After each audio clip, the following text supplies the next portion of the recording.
Champions ট্রফির পর আবারও মাঠের ক্রিকেটে ফেরার অপেক্ষায় বাংলাদেশ দল। আগামী 20 এপ্রিল থেকে সিলেটের মাটিতে শুরু হবে জিম্বাবুয়ের বিপক্ষে 2 ম্যাচের টেস্ট সিরিজের প্রথমটি। আসন্ন এই সিরিজ সামনে রেখে এরই মধ্যে সিলেটে টাইগারদের ক্যাম্প শুরু হয়েছে। স্কোয়াডে থাকা সকল সদস্যরাই রয়েছে ক্যাম্পের অনুশীলনে। সিলেটে গণমাধ্যমের মুখোমুখি হন বিসিবির ক্রিকেট অপারেশনসের চেয়ারম্যান নাজমুল আবেদিন ফাহিম। সেখানে জানিয়েছে ঘরের মাঠে টেস্টে ভালো করার কথা। ফাহিম বলেন, অবশ্যই আমাদেরকে সাবধান করবে ঘরের মাঠে ভালো করতে। আমাদের অনুশীলন আরও গভীরভাবে দেখার চেষ্টা করবে খেলোয়াড়রা।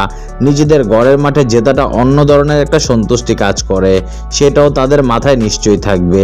জিম্বাবুয়ের তুলনামূলক খর্বশক্তির দল হলেও বাংলাদেশের ভালো করার ব্যাপারে জোর দিচ্ছে ফাহিম। জিম্বাবুয়ে তুলনামূলকভাবে অনেক শক্তিশালী দল না, কিন্তু তারা একটি টেস্ট দল। তারা টেস্ট খেলতে আসছে, সেটা আমাদের মাথায় থাকবে। চেষ্টা করা উচিত যে এটার একটা সর্বোচ্চ ব্যবহার করা এবং যারা সুযোগ পাবে তারা যেন তাদের সেরাটা উপহার দিতে পারে। আসন্ন টেস্টের উইকেট নিয়ে ফাহিম বলেন, আমি তো আশা করি একটা স্পোর্টিং উইকেটের।